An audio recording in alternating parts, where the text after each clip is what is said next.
जो जो लोग कह रहे हैं ना कि यार इंडिया पे प्रेशर है, भाई इंडिया पे प्रेशर नहीं है। हमारी टीम के ऊपर ज्यादा प्रेशर होगा कि हमने इंडिया को हराना किस तरीके से है। जैसी आज क्रिकेट खेली गई है बैटिंग में, अगर इस प्लानिंग के साथ खेलेंगे तो फिर आप 100% इंडिया से मैच नहीं जीत सकते। हम अगर एक इंडिया से कभी जीत गए या जीत जाए, हम कहते हैं जी गलतियों पे बात करने की जरूरत नहीं है, बस ठीक है हमारी क्रिकेट अब आसमानों तक चली गई है, उस पर अब पूरा पूरा साल रोते रहते हैं हम लोग। क्या आपकी इस अप्रोच के साथ आप भारत जैसी टीम जिसने 4.3 ओवर्स के अंदर 58 किया, क्या आप उसको हरा देंगे? अगर हम ओमान के अगेंस्ट 160 कर रहे हैं तो हम इंडिया के अगेंस्ट फिर 120 130 आपने फिर से जो है ना ओमान को ओमान की तरह डोमिनेट नहीं किया। जो डोमिनेशन होती है ना कि यार हम कह रहे हैं 190 बना दो, 200 रन बना दो। कि ओमान के अगेंस्ट पाकिस्तान ने बिल्कुल पथेटिक किस्म की बैटिंग की, बिल्कुल अच्छी बैटिंग नहीं की। इसको बैटिंग नहीं कहते भाई, किसी वीक टीम के अगेंस्ट इसको बैटिंग नहीं कहते। कहाँ गया वो स्ट्राइक रेट, ठीक है, कहाँ गया वो इंटेंट, कहाँ गए वो छक्के, कहाँ गए वो चौके। साहबजादा फरहान, ठीक है, 100 का स्ट्राइक रेट। फखर जमान की आप बैटिंग देख लें। साइम अयूब 9 लुक शॉट पहली बॉल पे ऑन साइड पे खेलना बगैर देखे। सलमान आगा फुल टॉस पे पहली बॉल पे छक्के चौके मारने। ये जो सोच पीछे से माइक एहसन साहब की चलती हुई आ रही है, ये वो सोच चलती हुई आ रही है। ठीक है, कप्तान को छोड़ दें, कप्तान जो माइक एहसन कह रहा है, कप्तान वो सब कुछ कर रहा है, ठीक है ना। तो इस तरीके से अगर आप क्रिकेट किसी अच्छी टीम के अगेंस्ट खेलेंगे तो भाई आप यही कुछ होंगे। अब मुझे कोई भी क्रिकेटर अगर पाकिस्तान की बैटिंग की आज कहीं पे भी बैठ के तारीफ कर देना, आप मुझे बता देना कि यार फलाना जो क्रिकेटर था जो है वो बैठ के पाकिस्तान की बैटिंग की तारीफ कर रहा था। भाई उनके बॉलर्स ने सबसे अच्छी बॉलिंग की, उनके स्पिनर्स ने सबसे अच्छी बॉलिंग की। कलीम भाई हमारे पीछे पड़ गए, कराची से ताल्लुक है कलीम भाई का, उन्होंने 3 आउट किए। उसके बाद बैटिंग में भी कलीम भाई ने 17 रन कर मार दिए उसको, शाहीन अफरीदी को। तो भाई वो तो हमसे कुछ ना कुछ सीख के जा रहे हैं। और देखें उनके लिए पहला पहला टूर्नामेंट है, वो तो खुश होंगे कि भाई हम इतनी बड़ी टीम के अगेंस्ट क्रिकेट खेल रहे हैं, ठीक है, हम कुछ ना कुछ सीख के चले जाएंगे। हमें कुछ आइडिया हो जाएगा जी अच्छे बैट्समैन अच्छे बॉलर इनके खिलाफ कैसी क्रिकेट, हम क्या खेल रहे हैं। क्या हम जिस तरह बात कर रहे थे कि पाकिस्तान टीम को 180 190 रन की रन कम से कम करने चाहिए, हम क्यों बात कर रहे थे? हम इसलिए बात कर रहे थे क्योंकि हमें जो एक नई दवाई खिलाई जा रही है स्ट्राइक रेट, उस हिसाब से हम सोच रहे थे कि यार इस टीम के खिलाफ तो 190 तो होने चाहिए कम से कम, ठीक है। अगर आप ओमान के अगेंस्ट 160 रन कर रहे हैं तो इसका मतलब आपने इंडिया के अगेंस्ट तो 120 रन किया, आपने 120-25 रन किया आपने इंडिया के खिलाफ, तो अगर आप ये कर रहे हैं। दूसरी चीज, हारिस साहब ने ओमान के अगेंस्ट 66 करके मौका दिखा रहे हैं। भाई ये ओमान की टीम है, मुझे पता है आप क्यों किस वजह से मौका दिखा रहे होंगे, क्योंकि आपको पूरा ट्राई नेशन सीरीज नीचे के नंबर पे बैटिंग कराई और आपने 66 रन की इनिंग खेली। भाई आपने जब एक मौका दिखाया है, आपको कोशिश करनी चाहिए थी, आपको दोनों मौके दिखाने चाहिए थे, 100 करके मौका दोनों मौके दिखाते 100 करके। आपने 66 किया, 12वें-13वें ओवर में आप आउट हो गए। थोड़ा सा दिमाग इस्तेमाल कर लो। अगर दूसरे ओमान के खिलाफ भी कुछ नहीं कर पा रहे तो आपका अगर बल्ला चल रहा है सिर्फ मिड विकेटों की तरफ, तो आप थोड़ा सा सेंसिबल खेल लो, सीखो नीचे कैसे खेलते हैं, कवर्स पे कैसे खेलते हैं। इस तरह करके आप जो है वो 100 कर सकते थे। दूसरी बात ये कि ये बोला जाता था कि जी रिजवान सिर्फ ऑन साइड की क्रिकेट खेलता है, तो हारिस क्या खेलता है? और हारिस भी तो ऑन साइड की क्रिकेट खेलता है, सही है। ये मैं अहमर आपको एक चीज बताऊं, ये सिर्फ बाबर आजम और रिजवान को बाहर करने के लिए स्ट्राइक रेट का मुद्दा लेके आए कि स्ट्राइक रेट कम है, स्ट्राइक रेट इनका कम है। भाई आपके ओपनर्स कौन सी को इतनी तेज क्रिकेट खेल, अगर आप इनका ओवरऑल का स्ट्राइक रेट निकालें ना, या ओवरऑल इनकी एवरेजेस निकालें, आपको खुद पता चल जाएगा इनकी एवरेजेस है क्या सबकी और इन सबके स्ट्राइक रेट क्या है। वो तो कम से कम एज अ ओपनर दोनों रन तो बनाते थे, बैट लगी होती थी, नीचे कोई ऐसा प्लेयर नहीं था, ठीक है। जिस तरीके से अभी हसन नवाज थोड़ा सा खेलना शुरू किया, हसन नवाज को भी देख लें आप, मैं गलतियां भी बता रहा हूं साथ में। अब हसन नवाज को जब मुंह पे बॉल मिलता है तो वो मार देता है, जब उसको मुंह पे बॉल नहीं मिलता चला के आउट हो जाता है। तो गलतियां हमारे अंदर काफी गलतियां हैं। हम अगर एक इंडिया से कभी जीत गए या जीत जाए, हम कहते हैं जी गलतियों पे बात करने की जरूरत नहीं है, बस ठीक है हमारी क्रिकेट अब आसमानों तक चली गई, उस पर अब पूरा पूरा साल रोते रहते हैं हम लोग। ऐसा नहीं होता भाई, जो गलत है जिस तरह दूसरी टीम्स खेल रही, देखें जो जो लोग कह रहे हैं ना कि यार इंडिया पे प्रेशर है, भाई इंडिया पे प्रेशर नहीं है।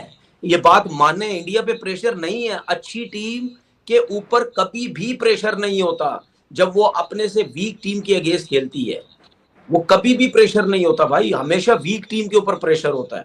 हमारी टीम के ऊपर ज्यादा प्रेशर होगा कि हमने इंडिया को हराना किस तरीके से है। जैसी आज क्रिकेट खेली गई है बैटिंग में, अगर इस प्लानिंग के साथ खेलेंगे तो फिर आप 100% इंडिया से मैच नहीं जीत सकते। क्या आपकी इस अप्रोच के साथ आप भारत जैसी टीम जिसने 4.3 ओवर्स के अंदर 58 किया, क्या आप उसको हरा देंगे? इसको भी छोड़े, अगर आपसे कलीम, शकील ये नहीं खेले जा रहे तो आप क्या वरुण चक्रवर्ती, कुलदीप यादव, अक्षर पटेल को खेल लेंगे? आप कहते हो हारिस ने बड़ा अच्छा खेला, 11 मैचेस अगर मुझे भी लगातार दोगे तो मैं भी रन कर दूंगा। उसने तो कंटेन थे रन बंदा, बात मैं तो तारीफ उसकी तब करूंगा जब वो अगले मैच में इंडिया अगेंस्ट करेगा। आपने हारिस को ऊपर भेजा, उसने 18 बॉलों पे 16 किया, आपका फकर जमान 1 डाउन पे सेट हो गया हुआ था, आपने फकर जमान को चौथे पे करके दोबारा से उसका जैसे कहते हैं ना बेड़ा गर्क कर दिया। चलो हारिस का रन हो गया, हारिस 1 डाउन के ऊपर आएगा, फकर दोबारा से नंबर 4 के ऊपर एडजस्ट होगा। लेकिन कहने को हम लोग खेल रहे हैं मॉडर्न डे क्रिकेट। मुझे कोई ये बताए कि अगर छोटी टीम के अगेंस्ट भी आप मॉडर्न डे क्रिकेट खेलते हुए सिर्फ 160 करोगे तो ये कहां की मॉडर्न डे क्रिकेट है? आगा पिच देख के कहते हैं पिच बड़ी अच्छी है बैटिंग के लिए, हम बैटिंग करेंगे पहले। तो मुझे कोई ये बता दे कि फिर बैटिंग हम पहले जब करते हैं तो हमसे क्यों 200, 210, 220 नहीं होते? यार यही दुबई का स्टेडियम था ना। चलो इंडिया ने 20 ओवर नहीं खेला लेकिन 4.3 ओवर तो खेला ना। 4.3 ओवर में उन्होंने क्या किया, आपके सामने रिजल्ट है ना। चेस किया ना, देखने में ऐसा तो लगा ना कि एटलीस्ट उन्होंने मॉडर्न डे क्रिकेट तो खेली है। वो होती है मॉडर्न डे क्रिकेट। आपका साइम अयूब पहली बॉल के ऊपर 9 लुक शॉट मारा, उसको ये नहीं पता कि बॉल उछला ही नहीं है, बॉल बैठ ही गया। ओ भाई तू पहला बॉल टच कर ले, तू बल्ले से लगा ले, तुझे अंदाजा हो जाए इस विकेट के ऊपर कितना बाउंस है कितना नहीं है। मसला यही है कि आपने फिर से जो है ना ओमान को ओमान की तरह डोमिनेट नहीं किया। जो डोमिनेशन होती है ना कि यार हम कह रहे हैं 190 बना दो, 200 रन बना दो, वो चीज आप में जो है वो आज नहीं देखने को मिली है। उसमें थोड़ा सा आप जो है वो पीछे रह गए हो। क्या कहोगे? देखो बिल्कुल ठीक बात कर रहे हो आप। आपके पाकिस्तान को जिस तरह से बैटिंग करनी चाहिए थी और ओमान को आपको एक मिनो टीम की तरह डील करना चाहिए था, वो आपने नहीं किया। बहुत ही स्ट्रगलिंग बैटिंग देखने को मिली। फिर जो आपका बैटिंग कोलैप्स था, स्पेशली अगर आप कोलैप्स की बात करो, आप पूरी आपकी टीम लड़खड़ा गई है। थैंक्स टू मोहम्मद हारिस के आज उनको ऊपर भेजा गया।